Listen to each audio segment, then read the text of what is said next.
ये 24 news English है। मैं नताशा किरचुक हूँ। साथ जुड़ने के लिए धन्यवाद। पाकिस्तान में 21 घंटे बंद दरवाजों के पीछे रहने के बाद भी कोई समझौता नहीं हुआ है। अमेरिका और ईरान के बीच एक दशक से भी ज्यादा समय में हुई पहली सीधी बातचीत बिना नतीजे खत्म हो गई। दोनों पक्ष बाहर चले गए हैं और नाजुक युद्ध विराम की घड़ी अब भी टिक रही है।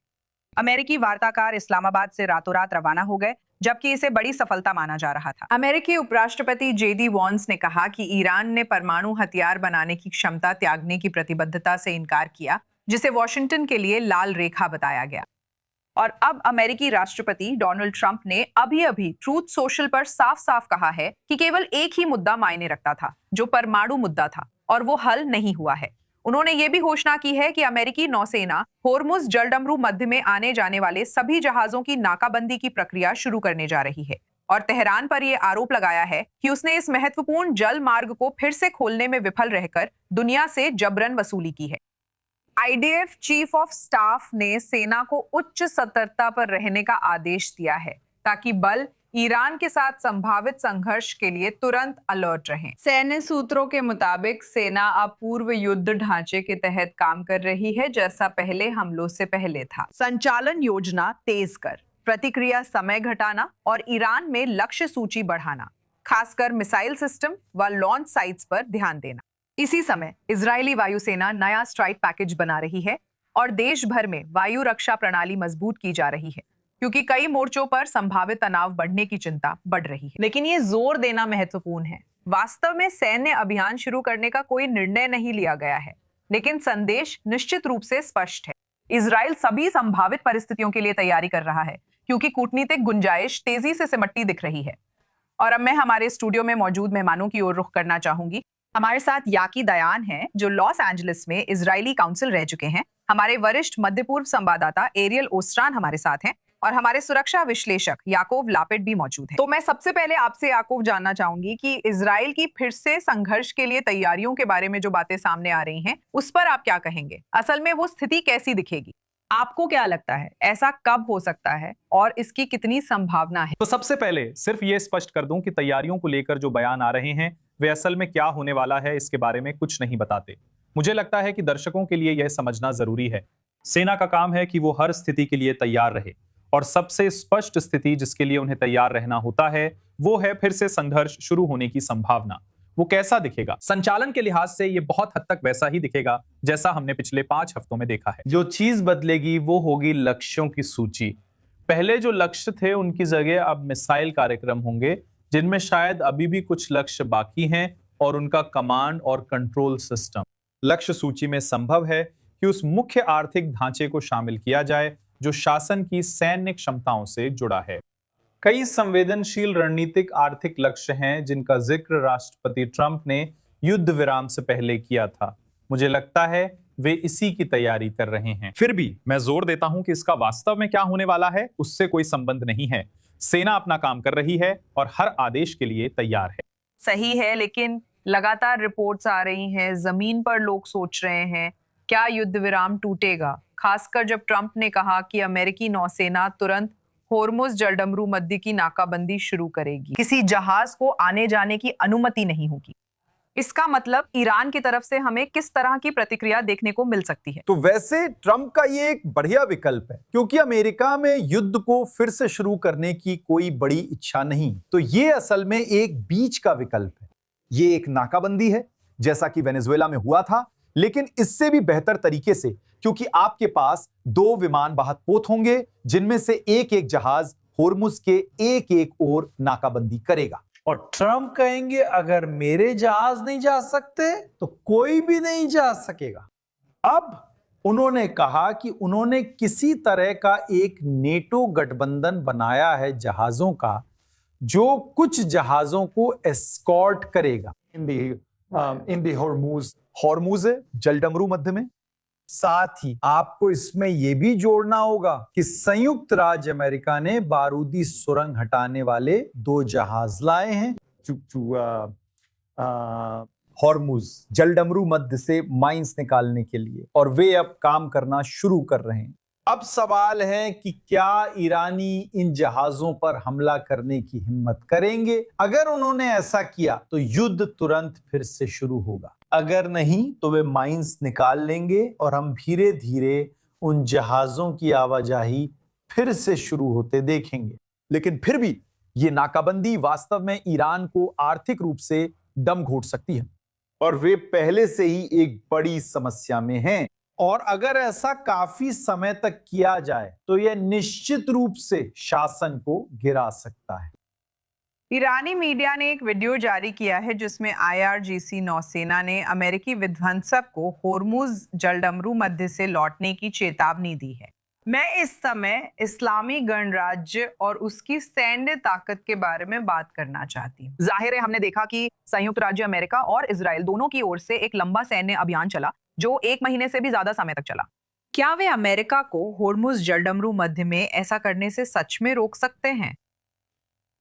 उन्हें पूरी तरह रोक पाना शायद संभव न हो, लेकिन बाधा डालना ये वाकई एक विकल्प है। देखिए, आखिरकार ईरान के पास होर्मुज जलडमरू मध्य पर हमला करने की क्षमता है। जरूरी नहीं कि एक मजबूत नौसेना से जो अब मौजूद नहीं है या कुछ ही जहाज हैं, लेकिन जलडमरू मध्य ईरान के दक्षिणी तट के साथ साथ चलता है। ये सिर्फ भौगोलिक रूप से है। इसके पास एक जबरदस्त बरत है और इसने इस पल के लिए कई प्रक्षेपण स्थल के साथ तैयारी की है जो जलडमरू मध्य की ओर लक्षित है। इसके पास वे बारूदी सुरंगें भी हैं जिनका किसी को पता नहीं है कि वे कहाँ हैं, लेकिन इन सुरंगों ने एक ऐसा रास्ता बना दिया है जिससे मौजूदा जहाजरानी ईरानी क्षेत्र के और करीब आ जाती है। आखिरकार हमें यह देखना होगा कि इस पर ईरान की प्रतिक्रिया क्या होगी। अगर ईरान को अपना तेल निर्यात करने में सीमित कर दिया जाता है तो उसकी संभावित प्रतिक्रिया यही होगी कि वो अपने पड़ोसियों पर भी वही कीमत थोपेगा। और ऐसे में वो क्या करेगा? वो UAE सऊदी अरब द्वारा होर्मुज जलडमरू मध्य को दरकिनार करने के लिए बनाई गई विभिन्न पाइपलाइनों को निशाना बनाएगा। वो उन देशों पर सीधे हमले जारी रख सकता है क्योंकि उसने इसे ट्रंप के ईरान के खिलाफ सैन्य प्रयास की कमजोर कड़ी के रूप में पहचाना है। खाड़ी देशों को निशाना बनाकर ये ईरान द्वारा अमेरिकी सैन्य संपत्तियों पर हमला करने की तुलना में कहीं अधिक कीमत वसूल रहा है और उन्होंने अब तक ऐसा किया है और मुझे लगता है कि उन्हें इसे और बढ़ाने में कोई दिक्कत नहीं है, इस बात की पूरी तरह अनदेखी करते हुए कि भौगोलिक रूप से उन्हें आगे भी इन देशों के साथ रहना पड़ेगा। लेकिन उन्होंने उस सोच को छोड़ दिया है और जब हम ऐसे कदम की प्रभावशीलता, संभावित प्रभावशीलता को देखते हैं तो इसमें सैन्य क्षमता तो है, लेकिन हमें यह भी देखना होगा कि ईरान अपने पड़ोसियों से इसकी कितनी कीमत वसूलने की कोशिश करेगा। और ये ऐसी बात है, मेरा मानना है, जो न केवल व्हाइट हाउस में बल्कि खाड़ी देशों के बीच भी चर्चा का विषय है। ठीक है, अब हमारे वरिष्ठ अमेरिकी संवाददाता माइक बैगनहाइम व्हाइट हाउस से हमारे साथ जुड़ रहे हैं। माइक, जाहिर है हम सभी ने ट्रंप द्वारा ट्रूथ सोशल पर की गई ताजा पोस्ट को बहुत ध्यान से पढ़ा है, ऐसा कह सकते हैं। लेकिन अब उन्होंने फॉक्स न्यूज के साथ एक फोन इंटरव्यू भी किया है। व्हाइट हाउस व अमेरिकी प्रशासन की हालिया बयानबाजी में नया क्या है?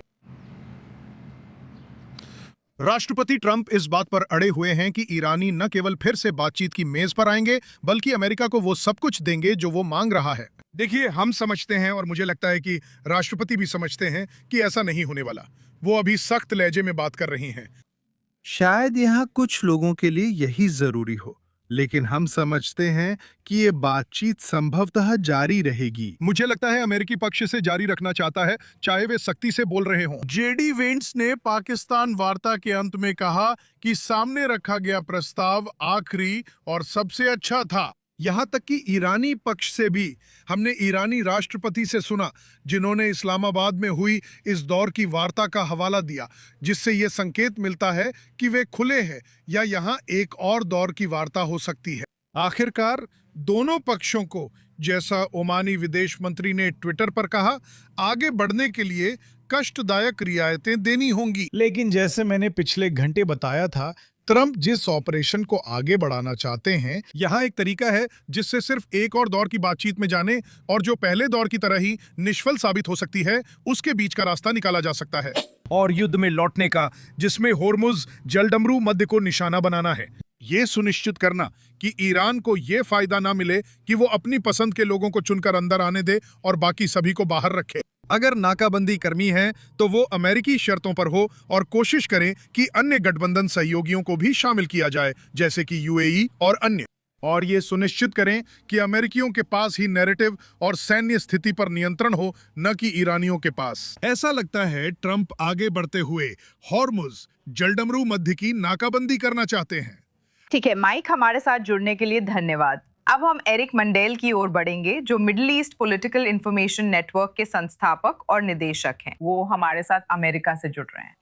तो आप कह सकती हैं कि ट्रंप आगे इस्लामी गणराज्य ईरान के साथ बातचीत को लेकर क्या योजना बना रहे हैं, इस पर बहुत ही मिश्रित संदेश मिल रहे हैं, और साथ ही ये भी कि क्या सैन्य गतिविधियों की वापसी होगी या नहीं। इस समय संयुक्त राज्य अमेरिका के घोषित अंतिम लक्ष्य क्या है? क्या अमेरिकी जनता मानती है कि वे पूरे हो गए हैं? जैसा सबने कहा, हमें नहीं पता आगे क्या होगा। मेरी समझ है कि वुडकॉफ और कुशनर विंस के उलट अब भी पाकिस्तान में हैं। मैंने एक रिपोर्ट में यह सुना। मेरा अनुमान है कि ईरान फिर से भाग लेगा, क्योंकि उसकी रणनीति बदलने की ज़रूरत नहीं है और समय उसके पक्ष में है। उन्हें पता है कि अमेरिका वॉर पावर्स एक्ट के तहत हर दिन करीब आ रहा है, जिसमें राष्ट्रपति को 60 से 90 दिन में कांग्रेस से पैसे मांगने होंगे। मुझे लगता है हमें खुद से पूछना चाहिए कि ईरान बातचीत का रुख बदलने में सफल रहा है, क्योंकि अब चर्चा सिर्फ होर्मुज जलदमरू मध्य पर केंद्रित है। इसलिए परमाणु मुद्दा अब भी है। राष्ट्रपति कहते हैं, मैं संवर्धन नहीं चाहता। मैं नहीं चाहता कि वे कहें कि वे परमाणु हथियार चाहते हैं। वैसे भी उन्होंने यह पहले ही कह दिया है, तो हमें इसकी परवाह क्यों करनी चाहिए। उन्होंने सर्वोच्च नेता के फतवों का हवाला दिया, बयानों का कोई मतलब नहीं। असल सवाल यहाँ ये है कि अमेरिका की नेक नियति से पाकिस्तान जाने की कोशिशों ने खाड़ी देशों, एशियाई देशों, यूरोपीय देशों को वास्तव में शामिल होने के लिए प्रेरित किया। यूके के प्रधानमंत्री की कही बात के उलट कि हम तब तक इंतज़ार करेंगे जब तक सब कुछ पूरा नहीं हो जाता, उसके बाद ही हम शामिल होंगे। और यहाँ नाकेबंदी को लेकर जो सवाल है वो ये है कि हमने ईरान जाने से पहले, माफ़ कीजिए, भारत और चीन जाने से पहले ईरानी तेल को क्यों नहीं रोका। मेरा मानना है कि लोग क्या कह रहे हैं उसमें ज़्यादा मतलब नहीं निकालना चाहिए। मैंने अभी राष्ट्रपति का बयान सुना। इसमें से बहुत कुछ, जैसा कि माइक ने इशारा किया, आप जानते हैं, कुछ बातें वो बस यूं ही प्रभाव के लिए कह देते हैं, लेकिन हमें सच में नहीं पता कि आगे क्या होने वाला है। फिर से, इसका इजराइल से क्या संबंध है? इजराइल का इस्लामाबाद में होने वाली बैठक में कोई स्थान भी नहीं है, जो एक और बात है जिस पर इजराइल को सच में ध्यान देना चाहिए, भले ही उसके पाकिस्तान के साथ कोई संबंध नहीं है। सही है, आप जानती हैं, जाहिर है अब हमें ऐसी खबरें मिल रही हैं कि इजराइल फिर से युद्ध के लिए तैयार हो रहा है, मूल रूप से ईरान के साथ, जिससे ये संकेत मिलता है कि इस रुकावट के कारण आप कह सकती हैं कि अमेरिका और ईरान के बीच बातचीत में ठहराव आने से अब कोई विकल्प नहीं बचा है, सिवाय इसके कि यहाँ किसी न किसी तरह की सैन्य कार्रवाई की जाए। वॉल स्ट्रीट जर्नल की रिपोर्ट्स के अनुसार होर्मुज जलडमरू मध्य की निगरानी करने वाले इस्लामिक रेवोल्यूशनरी गार्ड कॉर्प्स के नौसेना बेड़े का 60% से अधिक हिस्सा अब भी सुरक्षित है। तो मेरा अगला सवाल है, क्या आपको लगता है कि अमेरिका इस्लामिक रिपब्लिक की विचारधारा को पूरी तरह समझता है और जानता है कि ये रिपब्लिक अपने लक्ष्यों के लिए कितनी दूर जा सकती है? तो आपने एक ऐसी बात कही है जो मुझे लगता है कि बहुत महत्वपूर्ण है, और ये वही बात है जिसके बारे में मैंने लिखा भी है और बात भी की है। मुझे नहीं लगता कि हमारी वार्ता टीम, जितनी भी अनुभवी हो, इस बात को समझती है। 12वीं सदी के कट्टर जिहादियों से निपटना, जिनकी शहादत की संस्कृति है और जिनसे बातचीत नहीं की जा सकती। क्या हम उस जगह पहुंच सकते हैं जहां हम अंततः शासन परिवर्तन के बिना पहुंचना चाहते हैं? मुझे नहीं लगता कि वे मानते हैं। मुझे नहीं लगता कि वे सच में समझते हैं कि वे किसी भी अन्य पक्ष से अलग हैं। मुझे लगता है वे मानते हैं कि सभी पक्ष एक जैसी प्रेरणा पर प्रतिक्रिया देते हैं, लेकिन ईरानी नहीं। वे ये सब झेलने को तैयार हैं। अमेरिकी थकान, अंतहीन युद्ध, अमेरिकी चुनाव और ऐसी दूसरी चीजें। वे जानते हैं कि ये सब उनके ही पक्ष में जाता है, और ईरानी चाहे उनके साथ कुछ भी हो जाए, उनका पहला लक्ष्य है जीवित रहना। अगर वे जीवित रहते हैं तो वे दशकों, सदियों में सोचते हैं। हम अगर किस्मत रही तो दिनों, हफ्तों, महीनों में सोचते हैं। इसलिए वे जानते हैं कि वे हमसे ज़्यादा देर तक टिके रह सकते हैं। मुझे लगता है हमारी वार्ता टीम को कई बातचीत के बाद खुद को फिर तैयार करना चाहिए और JCPOA की असफलता से सीखना चाहिए कि हमें आसानी से अपने हिसाब से चलाया जा सकता है। ईरान हमेशा वार्ता जीतता है। शायद वे जंग ना जीतें, लेकिन असली जीत यही है। बिल्कुल सही। ठीक है एरिक, मैं आपको हमारे साथ जुड़ने और अपनी समझ साझा करने के लिए बहुत धन्यवाद देना चाहूंगी। अब हम इजराइल के उत्तरी मोर्चे की ओर बढ़ेंगे, जहां इजरायली और लेबनानी राजनयिक शांति वार्ता की तैयारी कर रहे हैं।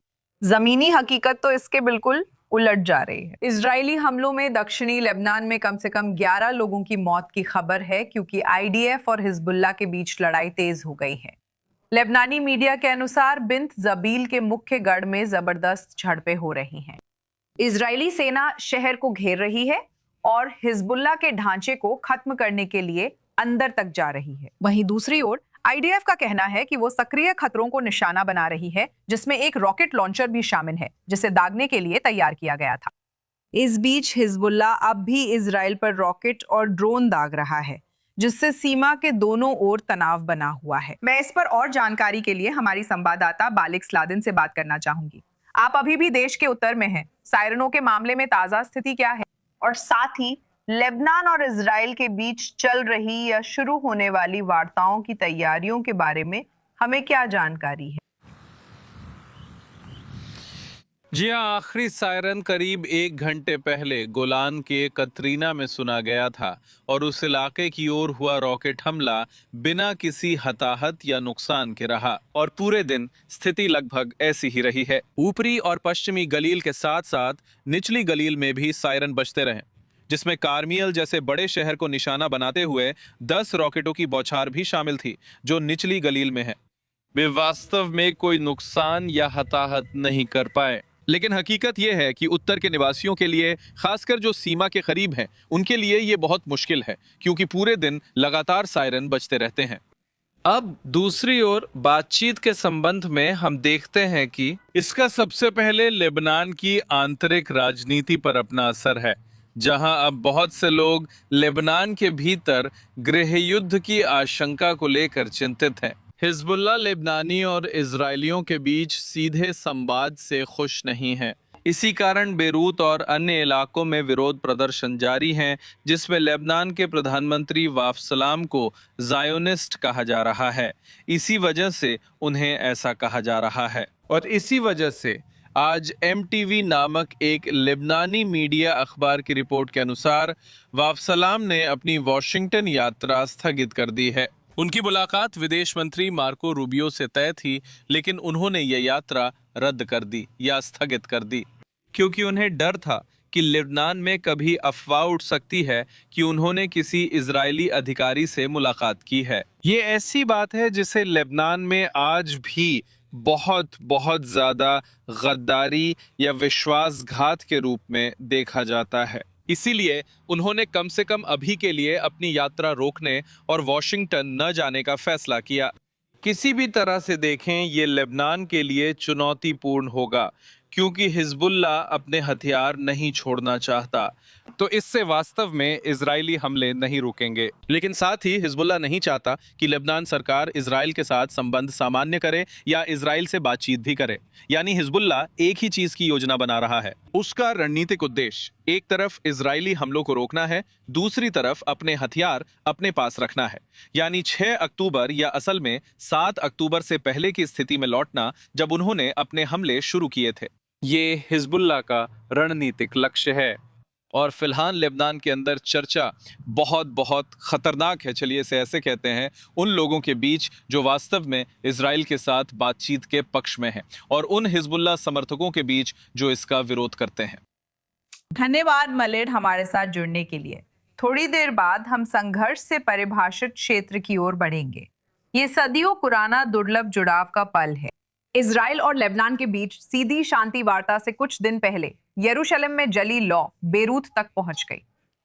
हम पवित्र अग्नि की बात कर रहे हैं। ये वो लॉ है जो होली सेप्टर चर्च से आती है, जिसे कई ऑर्थोडॉक्स ईसाई मानते हैं कि ईस्टर से पहले यीशु की कब्र से निकलती है। इस साल यरूशलेम के पुराने शहर में समारोह के बाद अग्नि को इजराइल से उड़ान द्वारा साइप्रस और वहां से लेबनानी सेना के हेलीकॉप्टर से बेरूत के राष्ट्रपति भवन पहुंचाया गया।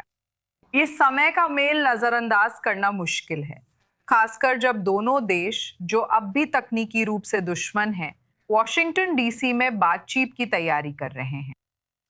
अब हम गजा की ओर रुख करेंगे। भले ही लड़ाई कुछ समय के लिए रुकी हो, लेकिन बातचीत अभी खत्म नहीं हुई है। हमास प्रतिनिधिमंडल आज काहिरा में मिस्र के मध्यस्थों से अहम बातचीत कर रहा है, क्योंकि गुट के मुताबिक गाजा युद्ध विराम के इजरायली उल्लंघनों को लेकर तनाव बढ़ रहा है। हमास अधिकारियों के अनुसार वे समझौते के पूर्ण कार्यान्वयन के लिए दबाव डाल रहे हैं, जिसमें गाजा से इजरायली सेना की वापसी, सीमा चौकियों का पुनः खुलना और मानवीय सहायता में वृद्धि शामिल है। और उनसे ये भी उम्मीद की जा रही है कि वे एक बड़ा राजनीतिक मुद्दा उठाएंगे, गाजा के अंदर प्रशासन संभालने के लिए फिलिस्तीनी टेक्नोक्रेटों की एक अमेरिकी समर्थित शासी संस्था के प्रवेश की मांग।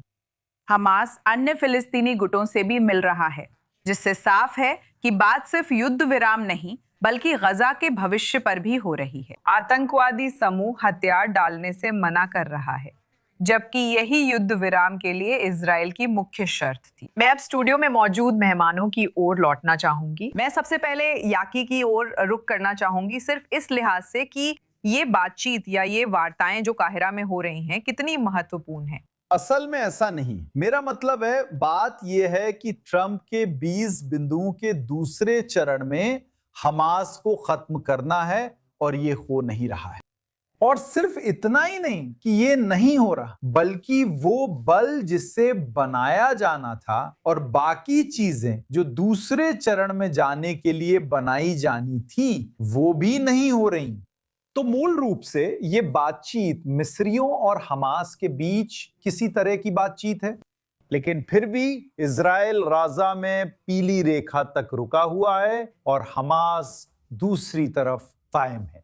और मुझे लगता है कि आखिरकार ये इजराइल पर निर्भर करेगा कि वे युद्ध फिर से शुरू करते हैं या नहीं, और ये सुनिश्चित करते हैं कि हमास को निरस्त्र किया जाए और गाजा को ध्वस्त किया जाए, क्योंकि वरना मुझे कोई प्रगति होती नहीं दिख रही है। और ये कुछ अंडा वाली बात है, क्योंकि हमास कह रहा है कि इजराइल को पीछे हटना चाहिए, लेकिन ये ट्रंप के 20 बिंदुओं पर निर्भर नहीं करता, क्योंकि ट्रंप के 20 बिंदु साफ तौर पर कहते हैं कि हमास को निरस्त्र किया जाना चाहिए, और ये हो नहीं रहा है। तो या तो इजराइल यथास्थिति को स्वीकार करेगा और इसी लाइन पर रहेगा, या फिर अपनी शर्तों पर युद्ध फिर से शुरू करेगा। ठीक है, अब मैं आपकी ओर मुड़ना चाहती हूँ याको, ताकि समझ सकूं कि ईरान के साथ युद्ध के दौरान क्या हुआ, क्योंकि मीडिया का ध्यान बदल गया है। हम गाजा पट्टी की घटनाओं की ज्यादा कवरेज नहीं देख रहे हैं। इजरायली सेना हमास से निपटने और इस तथ्य पर कितनी केंद्रित है कि ये समूह इस समय स्पष्ट रूप से हथियार डालने के लिए तैयार नहीं है। जैसा कि आप कह रहे हैं ज्यादा कवरेज नहीं हुई है, लेकिन इसका मतलब ये नहीं है कि कुछ भी नहीं हो रहा है। लगभग रोज आईडीएफ की दक्षिणी कमान से गाजा पट्टी में सैन्य अभियानों की अपडेट मिलती है। तो असल में हो क्या रहा है आप जानते हैं? जरा जल्दी से याद दिला दूं, गाजा 2 हिस्सों में बटा है और आईडीएफ के पास करीब 50% ऑपरेशनल कंट्रोल है। पट्टी के पश्चिम में हमारे पास हमास का बचा हुआ एनक्लेव है।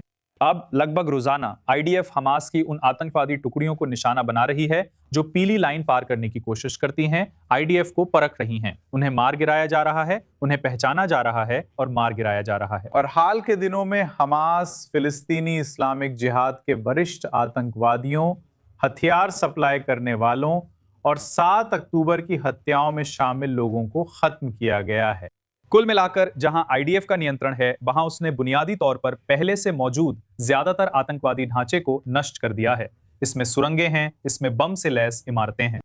और दक्षिणी गाजा में हमने देखा है कि राफा के जिन इलाकों पर इजरायली नियंत्रण है, उन्हें पूरी तरह से समतल कर दिया गया है ताकि वे जिसे नया राफा कहते हैं उसे बनाया जा सके। आशा है गाजा के नागरिकों को नए हमास के नियंत्रण से बाहर इलाके में लाया जाएगा, जबकि हमास के कब्जे वाले हिस्से में स्थिति विपरीत है। हम देख रहे हैं कि हमास अपना नियंत्रण और गहरा कर रहा है। हम देख रहे हैं कि वो नए आतंकवादियों की भर्ती कर रहा है। ये ऐसे युवा हैं जिनके पास कोई युद्ध अनुभव नहीं है और लगभग कोई प्रशिक्षण भी नहीं है। उन्हें कलाशनिकोव, वेतन, शायद आरपीजी लॉन्चर मिलता है और क्षेत्र की जिम्मेदारी दी जाती है। तो यही हो रहा है। हमास बड़ी मात्रा में हथियार आयात करने में सक्षम नहीं है, उसे इसमें काफी मुश्किल हो रही है, वह मुश्किल से ही कुछ भी आयात कर पा रहा है। लेकिन आखिरकार वो अपने हथियार डालने से इनकार कर रहा है। ये पूरी तरह से अनुमानित था। जो कोई भी सोचता था कि हमास अपने हथियार डाल देगा, वो अभी भी ये नहीं समझता कि हमास क्या है। और मुझे लगता है कि अब हमारे पास एक उल्टी गिनती शुरू हो गई है। हमारे पास अगले टकराव तक उल्टी गिनती शुरू हो चुकी है। वो कैसा दिखेगा? आगे बढ़ने के लिए कई विकल्प हैं। ठीक है, मैं अभी आपके पास आना चाहती हूँ एरियल, और जानना चाहती हूँ कि इसका क्षेत्रीय संबंधों पर क्या असर होगा। गाजा पे ध्यान कम हो गया है और पूरा ध्यान ईरान पे चला गया है। हम देख रहे हैं कि खाड़ी अरब देश काफी हद तक संयुक्त राज्य अमेरिका और इजराइल के साथ इस मामले में एकमत हैं कि वे ईरान के गिरने की चाह रखते हैं। हालांकि वे सार्वजनिक रूप से ये बयान नहीं दे रहे हैं। फिर भी गाजा का मुद्दा बना है। इसका असर इजराइल और खाड़ी देशों के भविष्य के रिश्तों पर क्या होगा? सऊदी अरब की सार्वजनिक स्थिति में कोई बदलाव नहीं हुआ है। जैसा कि 6 अक्टूबर से पहले भी शर्त थी, वे फिलिस्तीनी राज्य की ओर एक व्यवहार्य रास्ता देखना चाहते हैं। किसी भी सऊदी अधिकारी से आप बात करें, वे यही कहेंगे कि 7 अक्टूबर से पहले भी यही शर्त थी और अब भी यही शर्त है। और इसलिए ये स्पष्ट है कि जब तक हमास के पास हथियार हैं, तब तक फिलिस्तीनी राज्य की ओर कोई रास्ता नहीं हो सकता। इसलिए उन्हें भी इसमें शामिल होना चाहिए, पर वे ऐसा नहीं कर रहे हैं। हमने ट्रंप के बोर्ड ऑफ पीस के उद्घाटन सत्र में देखा कि विभिन्न खाड़ी देशों ने बोर्ड ऑफ पीस को बड़ी रकम दान करने का फैसला किया, लेकिन वो राजनीतिक उद्देश्यों के लिए है, वास्तव में हमास को खत्म करने के लिए शामिल होने के लिए नहीं।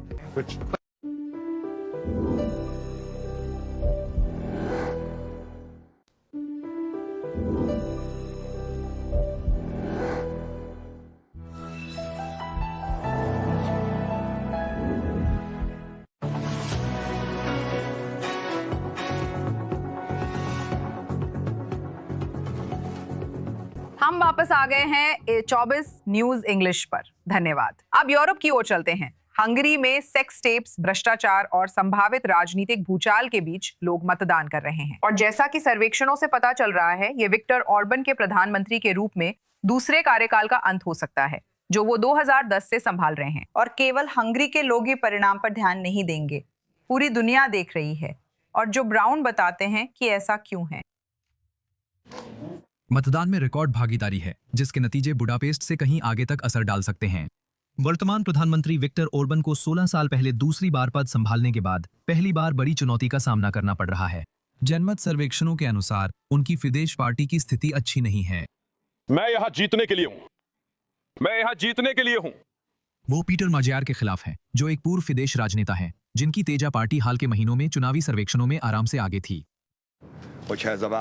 हमें पूरी तरह से पता है कि अगर ये चुनाव शांतिपूर्वक और कानूनी रूप से होता है, तो ये चुनाव तीसा और हंगरी जीतेंगे। माजार उन इलाकों और लोगों तक पहुंचकर लोकप्रिय हुए हैं जो ओरबान के 16 साल के शासन के बाद खुद को हाशिए पर महसूस करते हैं। आलोचकों के अनुसार ओरबान ने भ्रष्टाचार बढ़ाया, विपक्षी मीडिया दबाया और हंगरी की न्यायपालिका कमजोर की। माजार ने चुनाव प्रचार में स्वास्थ्य और अर्थव्यवस्था जैसे घरेलू मुद्दों पर ध्यान दिया। ओरबान ने अस्तित्व से जुड़ी समस्याएं उठाईं और यूक्रेन के राष्ट्रपति जेलेंस्की की आलोचना कर कहा कि वे यूरोप को युद्ध की ओर ले जा रहे हैं। हंगरी यूरोपीय संघ में यूक्रेनियों के लिए सबसे कम सहानुभूति वाला देश है। फिर मिलेंगे। फिदेस ने शहरों में पोस्टर लगाए हैं, जिनमें माजार की तुलना जेलेंस्की से की गई है और खतरा व आइए इन्हें रोकें लिखा है। पार्टी ने कीव को $105 अरब ऋण रोकने के लिए वीटो शक्ति का उपयोग किया। ओरबान ने रूसी गैस और ऊर्जा पर निर्भरता के चलते मॉस्को से करीबी संबंध बनाए रखे हैं। लोकतांत्रिक चुनावों में हस्तक्षेप न करने की परंपरा तोड़ते हुए ट्रंप प्रशासन के कई प्रमुख नेताओं और राष्ट्रपति ने हाल ही में ओरबान का समर्थन किया। उपराष्ट्रपति जेडी वेंस ने पिछले हफ्ते बुडापेस्ट में ओरबान की रैली में भाषण भी दिया। अमेरिकी दक्षिण पंथ, खासकर मागा आंदोलन, ओरबान की सामाजिक और राजकोषीय नीतियों को रूढ़िवाद की सफलता का खाका मानते हैं। इजरायली सरकार के नेता जैसे प्रवासी मामलों के मंत्री आमिखाई शिकली भी ओरबान का समर्थन कर रहे हैं। शिकली ने कहा, बुडापेस्ट यहूदियों के लिए यूरोप की सबसे सुरक्षित राजधानियों में से एक है, क्योंकि हंगरी की प्रवासी विरोधी नीतियां और इजराइल समर्थक बयानबाजी है। हंगरी एकमात्र ऐसा देश है, अमेरिका के अलावा, जहां बेंजामिन नेतन्याहू ने अपने अंतर्राष्ट्रीय आपराधिक न्यायालय के गिरफ्तारी वारंट के बाद यात्रा की है। कुछ मामलों में विवाद हुआ। माजियार ने आरोप लगाया कि फिदेश और उनकी पूर्व प्रेमिका ने सेक्स टेप से उन्हें ब्लैकमेल करने की कोशिश की। डर है कि ओरबान भी ट्रंप की तरह चुनाव हार नहीं मानेंगे। मैं यहाँ जीतने के लिए आई हूँ। और आपने क्या खोया? मुझे जीतना पसंद है। हाँ, लेकिन विदेशों में रहने वाले नागरिकों के मतदान प्रोटोकॉल के कारण परिणाम में देरी हो सकती है, जिस पर पूर्व, पश्चिम और बीच का क्षेत्र नजर रखेगा। ठीक है, अब याकी दयान की ओर चलते हैं, जो लॉस एंजलिस में इजराइल के पूर्व कॉन्सुल रह चुके हैं। याकी, अगर ऑर्बन 16 साल सत्ता में रहने के बाद हारते हैं तो इसका यूरोप पर क्या असर होगा? सुनिए, ये यूरोप की बड़ी सफलता होगी, क्योंकि कई बार हंगरी ने रूस का समर्थन किया है और यूरोपीय संघ में जो फैसले सर्वसम्मति से लिए जाने होते हैं उन्हें हंगरी ने रोक दिया है। तो इसका मतलब यूरोपीय संघ के लिए एक बड़ी जीत होगी। मैं कहूंगा कि यह मामला इजराइल, अमेरिकियों या रूस के लिए भी सही नहीं है, क्योंकि इजराइल के लिए कई बार जब यूरोपीय संघ ने प्रतिबंध लगाना चाहा, इजराइल और उन्हें न केवल बहुमत चाहिए था, बल्कि इजराइल पर प्रतिबंध लगाने के लिए सर्वसम्मत वोट की आवश्यकता थी। हंगरी ने उसके खिलाफ वोट दिया था, वे उसके खिलाफ वोट कर रहे थे। अमेरिकियों के लिए हमने उपराष्ट्रपति जेडी वेंस को हंगरी आते और कहते देखा कि यही पश्चिमी सभ्यता है, ये ऑरबान का समर्थन करने का मोर्चा है। तो मुझे लगता है कि यूरोपीय संघ बहुत खुश होगा। मुझे लगता है कि इजरायली सरकार, अमेरिकी सरकार और रूस भी उतने खुश नहीं होंगे अगर ऑरबान हार जाते हैं। सही है, बिना मतलब है। मैं बस, आप जानते हैं, जल्दी से जो अमेरिका कहता दिख रहा है वो ये है कि वे उस सरकार का समर्थन करेंगे जो भी सत्ता में आएगी, चाहे वो ऑरबान हो या जाहिर है उनके वर्तमान प्रतिद्वंदी हो। तो आपको क्या लगता है वो कैसे दिखेगा? सुनिए, उनके प्रतिद्वंदी असल में इजराइल के दोस्त हैं।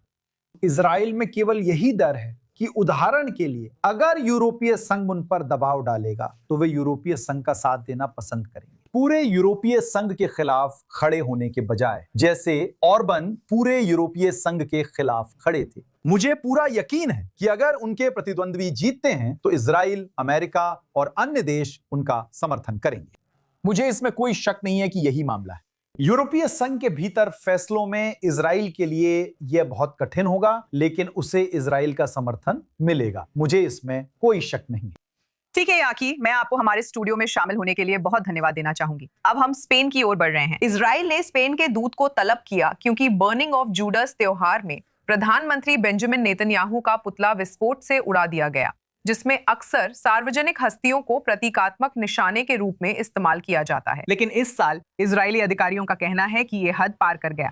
उन्होंने इसे यहूदी विरोधी नफरत का प्रदर्शन बताया और सीधे तौर पर स्पेन की सरकार की बयानबाजी को इसके लिए जिम्मेदार ठहराया।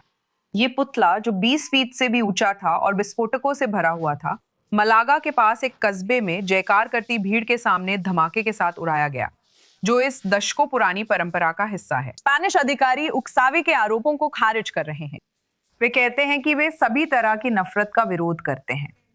अब पत्रकार ग्राहम कीली मैड्रिड से बताएंगे कि यहाँ क्या हो रहा है। स्पष्ट रूप से हम देख रहे हैं कि न केवल स्पेन और इजराइल के बीच, बल्कि स्पेन और संयुक्त राज्य अमेरिका के बीच भी संबंधों में गिरावट आ रही है, खासकर ईरान के साथ युद्ध के बीच। यहाँ की पृष्ठभूमि बताएं और ऐसे कार्यक्रम में नेतन्याहू जैसी शख्सियत का इस्तेमाल कितना असामान्य है, समझाएं।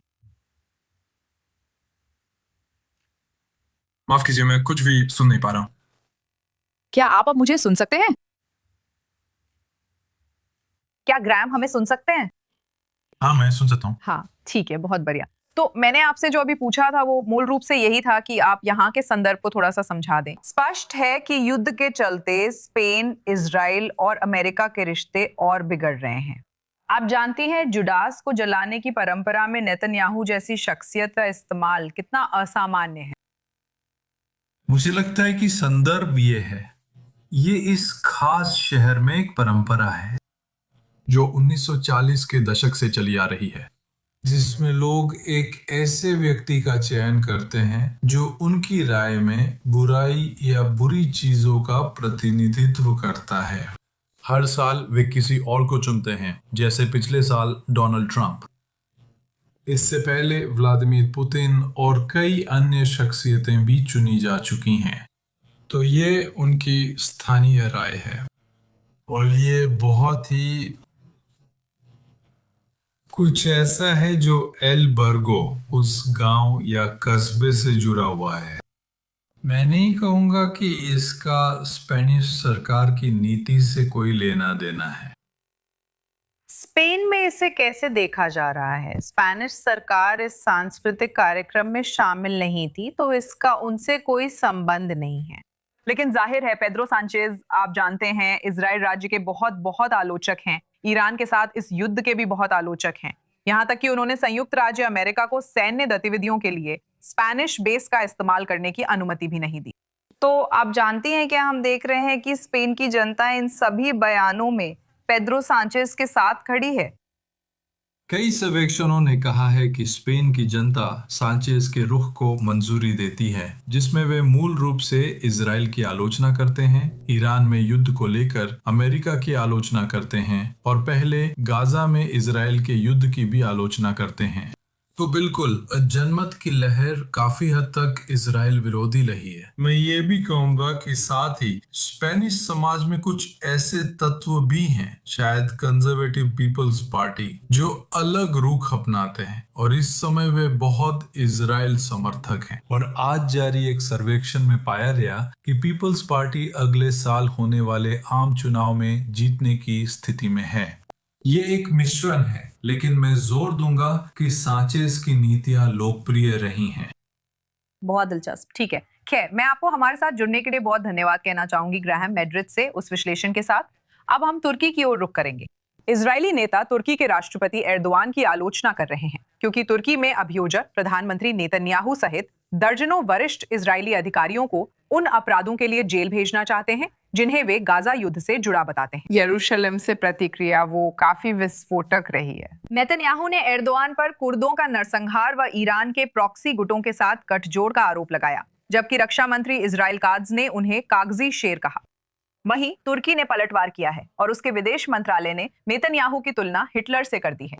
एक बयान में मैं डॉक्टर हैतान कोहेन को बुलाना चाहती हूँ ताकि वे हमें समझा सके। हम तुर्की और इजराइल के रिश्तों में कई सालों से गिरावट देख रहे हैं। एर्दोगान के कानूनी कदमों को हमें कितनी गंभीरता से लेना चाहिए? मैं स्पष्ट करना चाहता हूं कि यह प्रतीकात्मक है। आखिरकार तुर्की की न्यायपालिका का अधिकार क्षेत्र तुर्की की सीमाओं के भीतर ही सीमित है। लेकिन मेरी राय में यहाँ जो सबसे ज्यादा महत्वपूर्ण है वो सिर्फ अभियोग नहीं है, बल्कि तुर्की की यह इच्छा है कि वो इजराइल राज्य के खिलाफ वैधता को चुनौती देने का अभियान चलाना चाहता है। और जाहिर है ये न्यायिक निर्णय इस बड़े परिप्रेक्ष्य में सिर्फ और सिर्फ एक उपकरण है। हम देख रहे हैं कि तुर्की इसे बहुत व्यवस्थित तरीके से कर रहा है। तुर्की एक बहुत ही व्यवस्थित तरीके से वैधता को कमजोर करने का अभियान चला रहा है।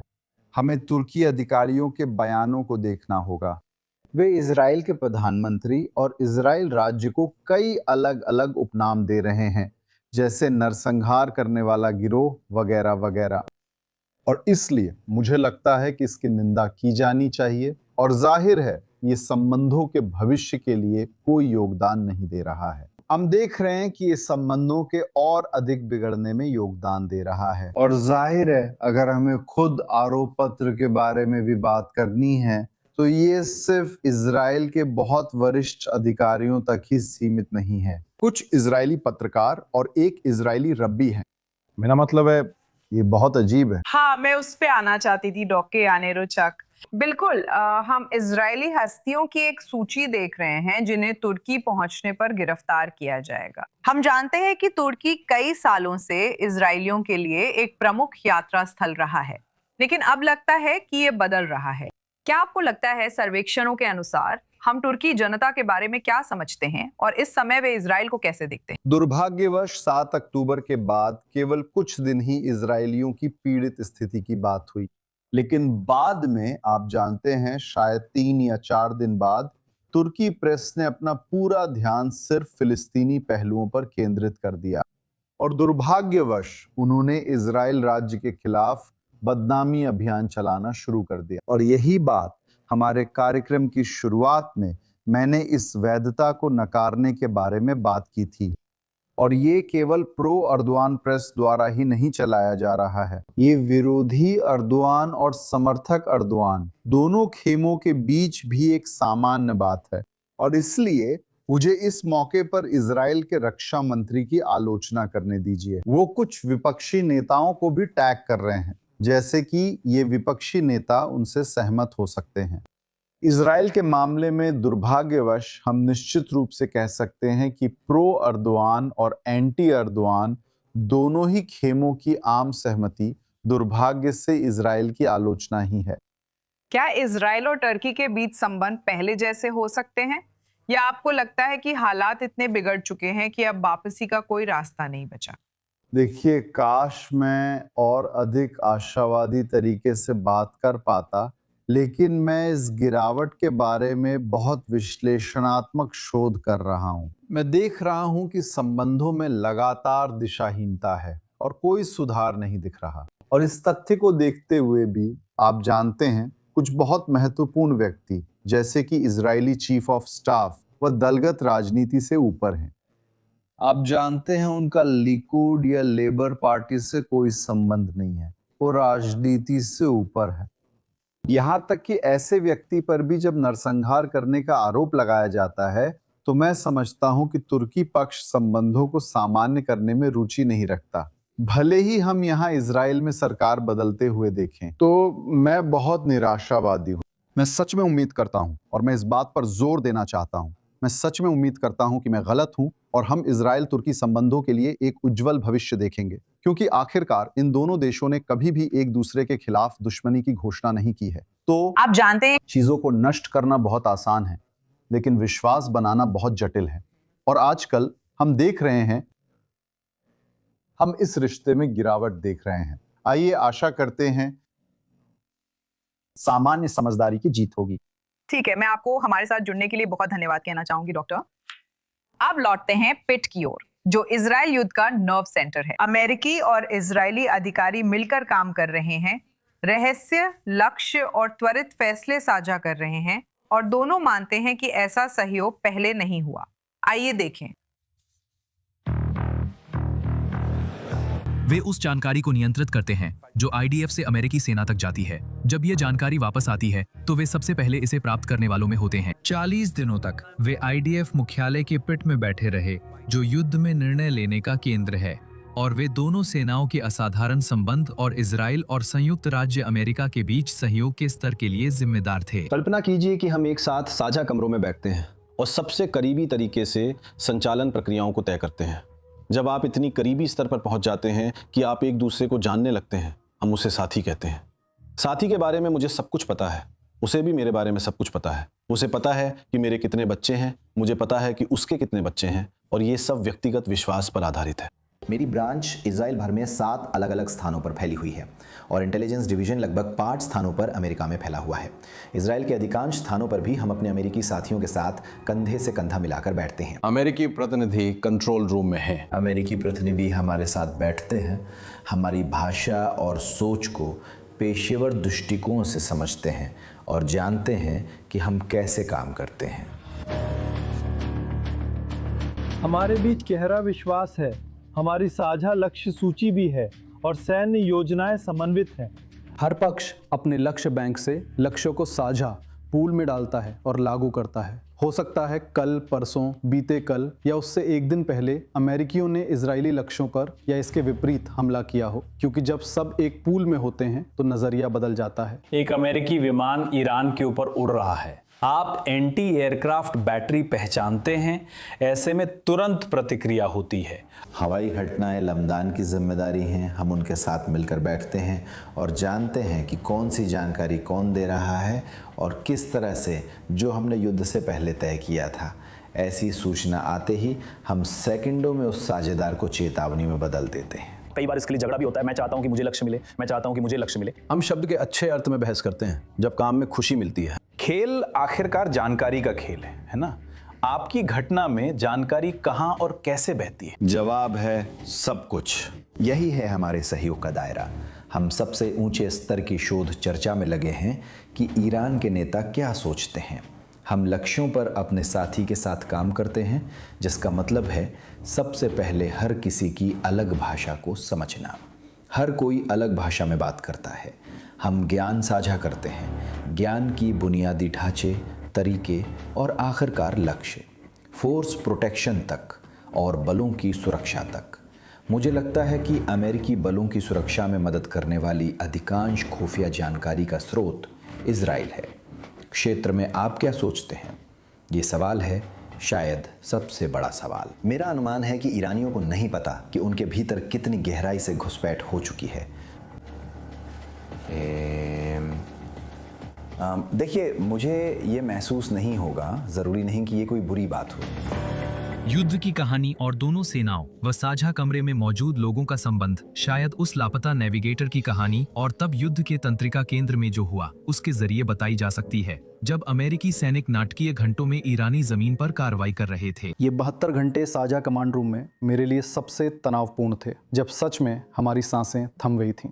जब मैं हम कहता हूँ तो मेरा मतलब वहाँ बैठे IDF के अधिकारी और सैनिकों से भी है, और हमारे साथ बैठे अमेरिकी सेना के अधिकारी और सैनिकों से भी है। दोनों पक्षों को सूचना मिली थी कि एक विमान क्षतिग्रस्त हुआ है और अब IDF जांच कर रहा है कि वो इसमें कैसे मदद कर सकता है। इसी जगह से कॉल आता है और कहा जाता है, दोस्तों ये हुआ है, देखो तुम क्या मदद कर सकते हो। या कॉल हमारी तरफ से जाता है। पहल निश्चित रूप से हमारी तरफ से थी, ये देखने की इच्छा के साथ कि हम कहाँ मदद कर सकते हैं या सहायता दे सकते हैं, और जो भी किया जा सकता था उसमें पूरी कोशिश की गई। माहौल था कि जो हो सके उसमें मदद करो। ईरानी इलाके में छूट गए पायलट और नेविगेटर की घटना। इस घटना में भी हमने अपनी उस प्रणाली का इस्तेमाल किया जो हमें अपने साथी को ऐसी जानकारी देने में सक्षम बनाती है जिससे उसके बलों की सुरक्षा हो सके। ये आसान या तकनीकी काम नहीं है। इसमें जानकारी इकट्ठा कर हालात और ईरानी स्थिति को क्षेत्र में समझना शामिल है। इन सब की जानकारी जुटाने का मार्गदर्शन ज़रूरी था। ये आसान नहीं था, क्योंकि आप हमेशा जल्दी व अधिक जानकारी देने और स्रोतों की सुरक्षा बनाए रखने के बीच टकराव में रहते हैं। हमें ये देखना है कि ये चीज़ हमारे साथी की ज़रूरत से मेल खाए। जिस पल उसे बचाने में कामयाबी मिली, शायद वही अब तक की सबसे भावुक करने वाली घड़ी थी। जब हम कमांड रूम में होते हैं, स्क्रीन पर देखते हैं और फोर्सेस से रिपोर्ट मिलती है कि वह व्यक्ति सुरक्षित ज़मीन की ओर लौट रहा है, वो एक ज़बरदस्त भावनाओं का विस्फोट था। वहाँ आंसू भी थे। हम सब के दिल से बहुत बड़ा बोझ उतर गया, और वो एक बेहद खास भावुक पल था। ये हमेशा ऐसा नहीं था। एक साझा लक्ष्य सूची, गुप्त जानकारी साझा करना और अमेरिकी विमान जो ऊंचाई पर इजरायली जेट्स को ईंधन दे रहे हैं, इसकी शुरुआत कई साल पहले हुई थी। अमेरिकियों के साथ संबंध एक दिन में नहीं बने। हम एक दिन सुबह उठे और सब कुछ हो गया, ऐसा नहीं था। ये वर्षों की साझा अभ्यासों और साझा योजनाओं का नतीजा है। 5 साल पहले सितंबर 21 में इजराइल ने अमेरिकी साझेदार के नेतृत्व में एक जबरदस्त प्रक्रिया शुरू की थी, और असल में जिम्मेदारी यूकॉम कमांड यानी यूरोपियन कमांड से ऐतिहासिक रूप से अब्राहम समझौतों पर हस्ताक्षर के साथ सेंटकॉम कमांड यानी सेंट्रल कमांड को सौंप दी गई, जो मध्य पूर्व के देशों के लिए जिम्मेदार है। इस बदलाव ने एक ऐसा मौका दिया जिसकी नतीजे हम आज देख रहे हैं। वो पद संभालता है ना, और पहले ही दिन वो एक अमेरिकी सेना के एक प्रतिनिधि को फोन करता है ना। इससे मैं पहले से ही कार्यभार हस्तांतरण के दौरान असल में अपने समकक्ष काम करने वाले लोगों से मिलता हूँ। सच में उड़कर उनसे मिलता हूँ। व्यक्तिगत स्तर पर मुझे इस प्रक्रिया के साथ रहने का सौभाग्य मिला। वही एडमिरल कूपर जिन्हें हम आज उनके वर्तमान पद पर सेंटकॉम के कमांडर के रूप में अच्छी तरह जानते हैं। व्यक्तिगत रूप से मैंने उन्हें पहली बार एक इजरायली अधिकारी, हवाई सेना के कमांडर से बातचीत के लिए जोड़ा था। क्या हम अमेरिकियों को सब कुछ बताते हैं? क्या अमेरिकी हमें सब कुछ बताते हैं? दोनों सवालों का जवाब बिल्कुल नहीं है, लेकिन मेरे पास ऐसे उदाहरणों की संख्या जहां हम या वे बात करने से बचते हैं वो बहुत कम हो गई है। योजना और क्रियान्वयन में क्या अंतर था? यह सुनकर आपको हैरानी होगी, लेकिन यह लगभग वैसा ही हुआ जैसा हमने इसे मिलकर प्रबंधित किया था, जैसा हमने इसकी कल्पना की थी और जैसा हमने कई तैयारियों के बाद सोचा था। जब आप अपने साथी से बात करते हैं तो कहते हैं जो हमने कर दिखाया, जैसे दोनों किसी साझा उत्साह में हों। मुझे 2 खास पल याद है। पहला 28 फरवरी 8:02 पर जब ऑपरेशन शुरू हुआ था। हम बात कर रहे थे कि हमने इसे शुरू कर दिया है और साथ मिलकर आगे बढ़ा रहे हैं। ओपनिंग फ्लाई पास के बाद जब कॉल या वीडियो कॉल शुरू होती है तो पहली बातचीत में आप क्या कहते हैं? सबसे पहले कौन से शब्द बोलते हैं? मुझे लगता है कि घटनाएं इतनी महत्वपूर्ण हैं कि आप बिना जुड़े नहीं रह सकते और कहते हैं, क्या तुम यकीन करते हो हम यहाँ तक पहुँच गए हैं। ये सबसे अच्छा परिदृश्य है जिसकी मैं कल्पना कर सकता था, हमारी तैयारी के हिसाब से जहाँ तक हम पहुँचे हैं। और मुझे पता था कि ये लड़ाई, चाहे हम इसे कैसे भी कल्पना करें, असल में ये हमारी कल्पना से अलग दिखेगी, क्योंकि ये ऐतिहासिक चीज़ें हैं, ये कभी पहले नहीं हुई। पहले जो विश्वास बना था उसकी वजह से आप बस एक साझा मुस्कान देखते हैं। आप देखते हैं कि आप स्क्रीन के ज़रिए उसकी आंखों में देख रहे हैं। आप देखते हैं कि हम एक दूसरे को समझते हैं और यहाँ से आगे हम हर ज़रूरत में एक दूसरे की मदद करते हैं, चाहे वो सबसे कमज़ोर पल हो या सबसे मजबूत पल। सेना में बारिश में एक हफ्ता पहरा देने के बाद सैनिक दोस्त बन जाते हैं। युद्ध में साथ काम करने से व्यक्तिगत संबंध और दोस्ती बनती है। दोस्ती बनती है, मजाक होते हैं, सब जान जाते हैं कौन सी कॉफ़ी कौन नहीं पीता, किसे कौन सी ड्यूटी पसंद नहीं। दूसरी तरफ मजाक मस्ती होती है, जैसे पास ओवर अमेरिकी साथी के लिए दिलचस्प घटना है जब उसे पता चलता है कि खमीर खाना मना है, जो उसके लिए आसान नहीं। मैंने देखा एक साथी घर पर बनी गफिल्टे फिश खा रहा था, जो हमारे रिजर्व सैनिकों में से एक लाया था। युद्ध और अभियान से पहले मुझे इन अधिकारियों में से एक को अपने घर डिनर पर बुलाने का मौका मिला और वो शब्बात की मेज़ पर हमारे साथ बैठा। हमने किद्दुश कहा और शाम के अंत में वो मेरे पास आया और बोला, इसीलिए हम यहाँ हैं। इससे मुझे समझ आया कि इजराइल में ऐसी चीज़ें होती रहें, रिश्ता कितना मजबूत और अद्भुत है कि वे हमारे साथ हैं और क्या कहना चाहते हैं। एक कहानी फिर से सुनाई जाती है उन साथियों में से एक की जो हमारे साथ ज़मीन के नीचे 1 महीने से बैठा है। वह इब्रानी सीख रहा है। अब यही हाल है, वो इब्रानी किससे सीख रहा है। उसके आसपास के युवा और लोग बहुत मोटिवेटेड, ऊंचे मनोबल वाले, प्रोफेशनल और ज़बरदस्त हैं। हमारे पास शानदार और अभी भी बच्चे लोग हैं। उन्हें भी शायद यकीन नहीं था कि संयुक्त अभियान ऐसा दिखेगा, कंधे से कंधा मिलाकर। कभी कभी पंख फैलाने के लिए ये सिर्फ शुरुआत होती है। ऐसे महीने के बाद आप कैसा महसूस कर रहे हैं? पहली बात, मेरा ख्याल है कि मेरा चेहरा धुंधला है, पर उम्मीद है आप मेरी आंखों की चमक देख सकते हैं। हम इसके लिए पूरी तरह समर्पित हैं, जितना मैं बता सकता हूं। मुझे बहुत गर्व महसूस होता है और इसलिए अगर आप मुझसे पूछें तो मैं हर सुबह मुस्कान के साथ उठता हूं, सारी मुश्किलों के बावजूद। मुझे लगता है कि इससे जो ऑपरेशनल प्रभावशीलता मिलेगी वो वाकई में हमें लंबे समय तक सुरक्षा बनाए रखने में सक्षम बनाएगी।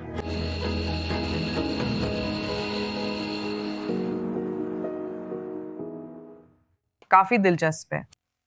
ठीक है, फिलहाल i24 न्यूज डेस्क से इतना ही। हमसे जुड़ने के लिए धन्यवाद। हमारे साथ बने रहिए क्योंकि हम रात 8 बजे फिर से लाइव लौटेंगे इजराइल समयानुसार क्षेत्र भर की ताजा खबरों के साथ। मैं नताशा किरचुक हूँ, ये i24 न्यूज है और हम आपसे जल्द ही मिलेंगे।